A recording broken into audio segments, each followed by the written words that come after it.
Hello everyone, welcome to 100M Daily Podcast. I'm Emmy. We will discussing too about the Strait of Hormuz, global oil chokepoint.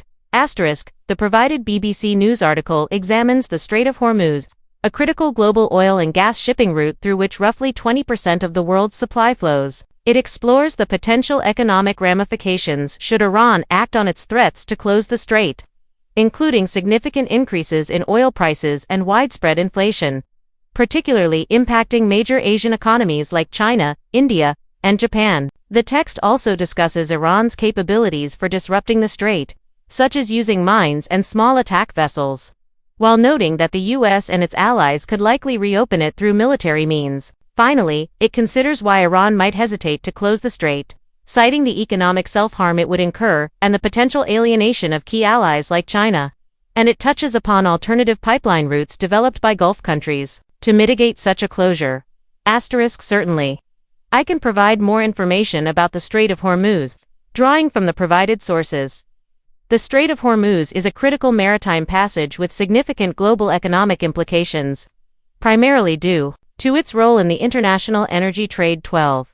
Here's a detailed explanation, location, and significance. The Strait of Hormuz is described as one of the world's most important shipping routes and its most vital oil transit chokepoint too.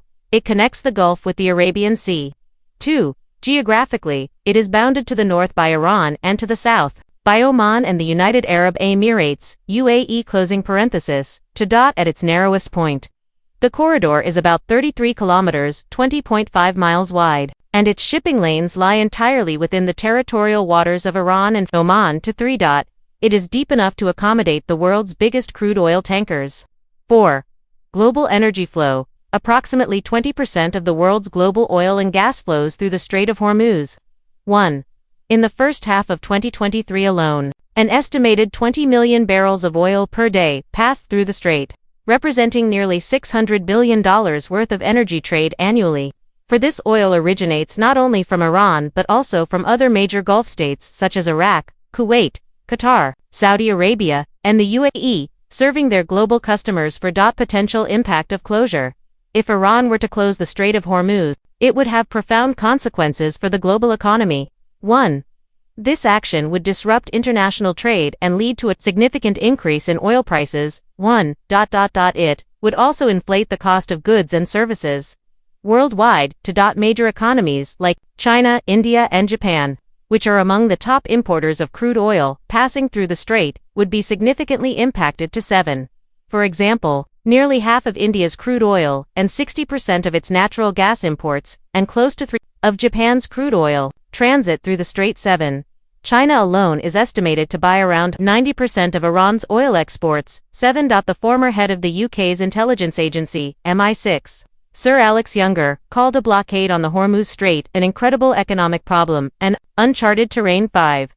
Such a closure would also hurt the economies of Gulf countries that heavily rely on energy exports, such as Saudi Arabia, which exports approximately 6 million barrels of crude oil per day through the strait. 6. How Iran could attempt a closure. Experts suggest that one of the most effective methods for Iran to block the approximately 3,000 ships that sail through the strait each month would be to lay mines, potentially using fast attack boats and submarines. 3. Iran's regular navy and the Islamic Revolutionary Guard Corps' IRGC navy could also launch attacks on foreign warships and commercial vessels. 8. Iran possesses fast boats often armed with anti-ship missiles, as well as a range of surface vessels, semi-submersible craft, and submarines. 8. However, experts are generally confident that while Iran could temporarily block the strait, the US and its allies could swiftly re-establish the flow of maritime traffic through military means. 8. The US has demonstrated this capability historically, as seen during the tanker war in the late 1980s. 9. Likelihood of closure. Although Iran has repeatedly threatened to close the Strait of Hormuz in past conflicts, it has never followed through. 9. Even during the tanker war, shipping was never seriously disrupted. 10. U.S. Secretary of State Marco Rubio has stated that Iran's closure of the strait would amount to economic suicide. 10. Energy analyst Vandana Hari believes Iran has little to gain and too much to lose from closing the strait, as it risks alienating its oil and gas-producing neighbors and its key market. China. 11. China, being highly dependent on the strait for its oil, would likely use its diplomatic influence to dissuade Iran from such an action. 101-2. Alternative routes. Over the years, the persistent threat of closure has prompted Gulf oil exporting countries to develop alternative export routes. 11. Saudi Arabia has activated its 1,200 kilometers long east-west pipeline, capable of transporting up to 5 million barrels of crude oil per day, and also temporarily repurposed a natural gas pipeline for crude in 20,191,113. The United Arab Emirates has a pipeline connecting its inland oil fields to the port of Fujairah on the Gulf of Oman, with a daily capacity of 1.5 million barrels. 13. Iran itself inaugurated the Gorkjask pipeline in 2021, intended to move crude oil to the Gulf of Oman with a current capacity of around 350,000 barrels per day. 13. Collectively, the U.S. Energy Information Administration (EIA) estimates that these alternative routes could handle around 3.5 million barrels of oil per day, which is approximately 15% of the crude currently shipped through the SDH. 13. Keep_pinsave to notakp_all_up_down. Welcome back to another deep dive. Today we're diving into something that might sound a bit abstract, these things called global trade choke points. But the thing is, they have really immediate, profound implications for, well, pretty much all of us. These are really narrow sea passages. Right. And if they get disrupted, it can send, huge waves through the world economy. Absolutely. Critical points. And our focus today is on one of the most strategically vital ones, Strait of Hormuz. We want to understand, okay, what is it geographically? Why is it so incredibly important globally? And what are the really far-reaching consequences if something were to happen there? Yeah, the what-if scenario. Exactly. And to help us explore this, we've gathered insights from various sources, including quite a bit of comprehensive reporting from BBC News. Good stuff there. Yeah. So the aim today is really to help you understand why this waterway is just so crucial and what's genuinely at stake if it were, ever truly blocked or disrupted. Okay, let's get into it. Right. So let's start by setting the scene. Geographically, the Strait of Hormuz, it's this critical stretch of water. It's actually the only way by sea out of the Persian Gulf to the open ocean. That's exactly right. Yeah. It connects the Gulf with the Arabian Sea, and you've got Iran bordering it to the north, and then Oman and the UAE, the United Arab Emirates, to the south. Okay. And physically, well, it's about 50 kilometers wide. That's roughly 31 miles, at its widest points, the entrance and exit. Right. But it narrows down significantly. It gets down to about 33 kilometers, maybe 21 miles, at its tightest spot. Wow, that's narrow. It is. But crucially, it's deep. Deep enough for even the absolute biggest crude oil tankers in the world to pass through. And that's where it gets really interesting, isn't it? It's not just the geography, it's the sheer volume, the amount of traffic it handles. Unbelievable amounts. We're talking about, something like 20% of the entire world's oil and gas flowing through this one single narrow passage. 20%, yeah. That's hard to even picture. It really is. And to put some numbers on it, the U.S. Energy Information Administration, the EIA, they estimated that in just the first half of 2023, around 20 million barrels of oil were moving through the strait every single day. 20 million barrels a day. Yeah. And that translates to, nearly $600 billion worth of energy trade annually. Wow. 600 billion. Just think about that number, 600 billion. That's more than the entire yearly GDP of countries like, say, Switzerland or Sweden, all flowing through this one little strait. Puts it in perspective. It really does. Makes you realize how much rides on it. Okay. And importantly, this oil isn't just coming from Iran. It's also from other huge Gulf producers like Iraq, Kuwait, Qatar, Saudi Arabia, the UAE. Yeah, all the major players in the region rely on it. It truly is, as you said, the world's most vital oil transit choke point, no question. So, okay, given all that, what does it actually mean for us, for you listening, if this absolutely essential artery were somehow impacted, blocked even? Well, the potential economic fallout globally, it's immense. Sir Alex Younger, the former head of MI6 in the UK. Right. He described a blockade scenario as, and I quote, an incredible economic problem for oil prices. He said it would push us into uncharted terrain. Uncharted terrain?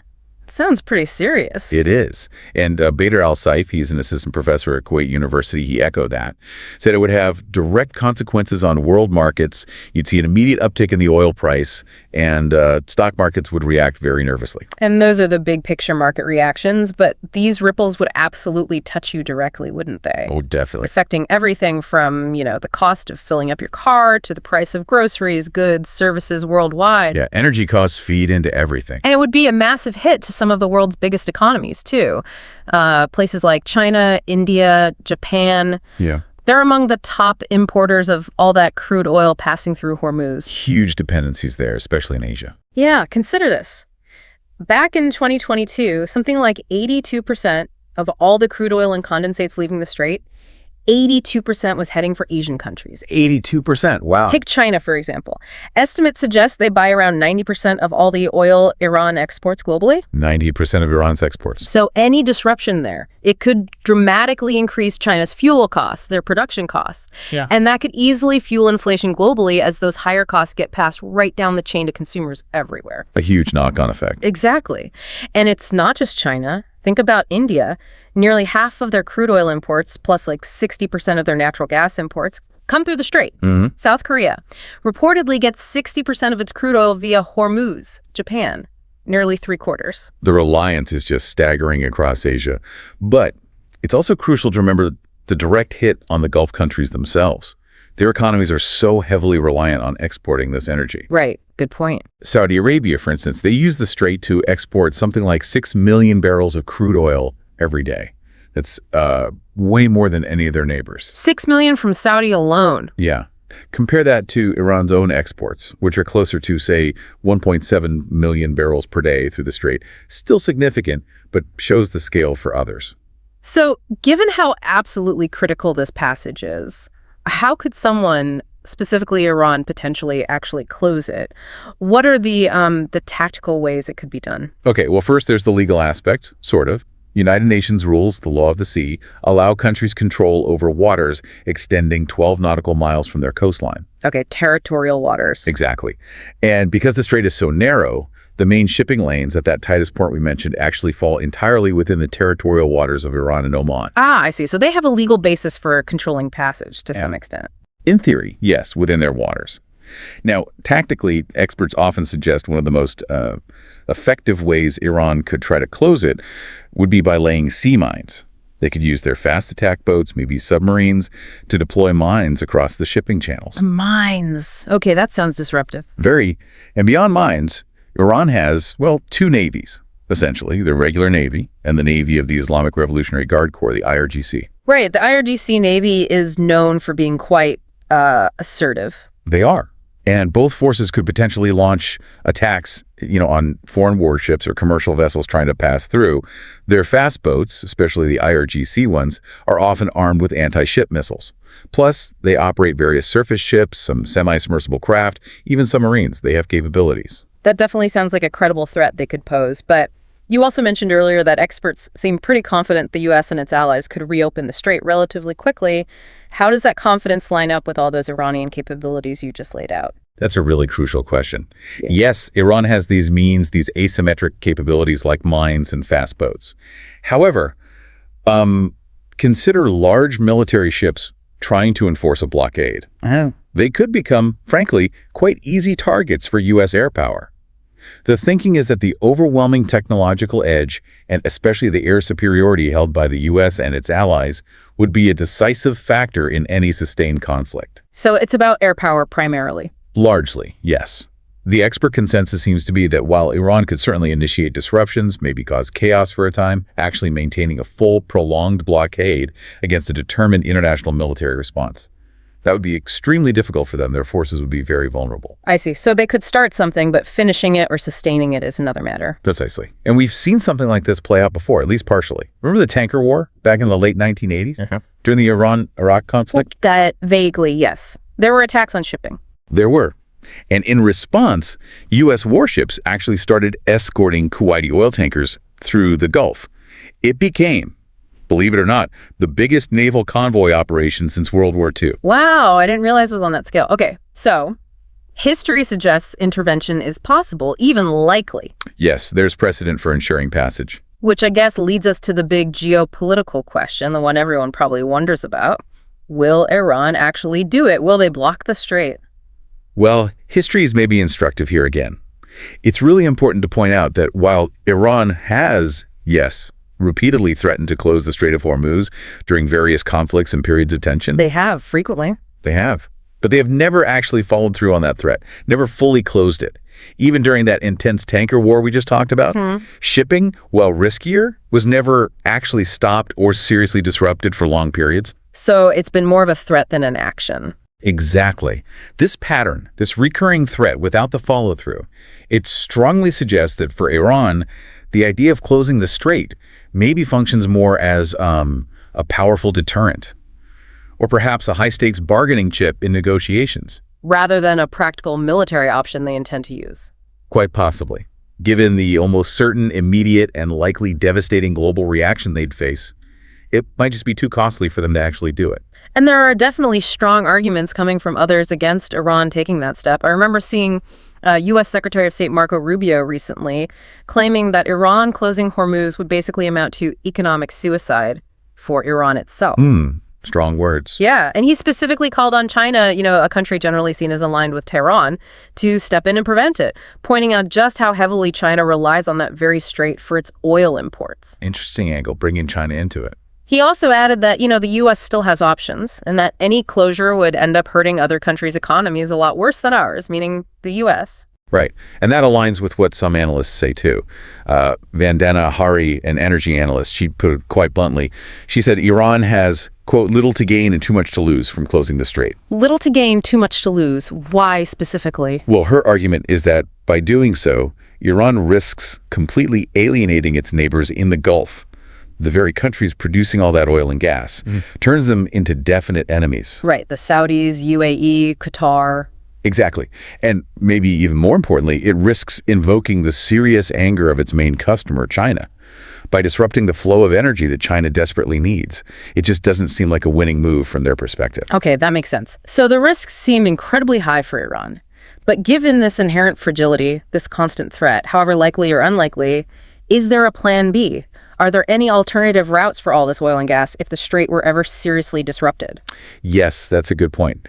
The persistent threat over the years has actually pushed some of the Gulf oil exporters to develop alternative export routes precisely as a contingency. Ah, okay. Like what? Well, Saudi Arabia, for example, they have what's called the East-West pipeline. It's a long one, about 1,200 kilometers, and it runs across the country to the Red Sea coast.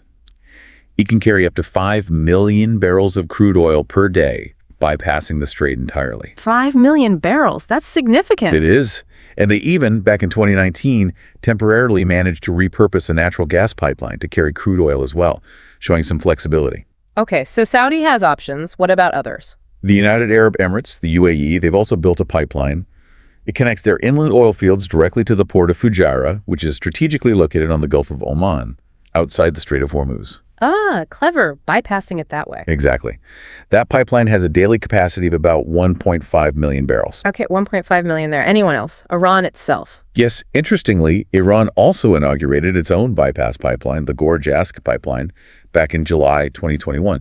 The idea is the same. Move crude oil overland to the Gulf of Oman coast, avoiding Hormuz. And its capacity? Currently, its capacity is reported around 350,000 barrels per day, though reports do suggest Iran isn't actually using it to its full potential just yet. Okay, so we have the Saudi pipeline, the UAE one, the Iranian one. If you add all those up, what's the total alternative capacity we're looking at? Well, EIA, the U.S. Energy Information Administration, they estimate that these main alternative routes could probably handle, collectively, around maybe 3.5 million barrels of oil per day. It's 3.5 million barrels per day. Yeah, which sounds like a lot, and it is helpful flexibility. But let's put it back in perspective. Okay.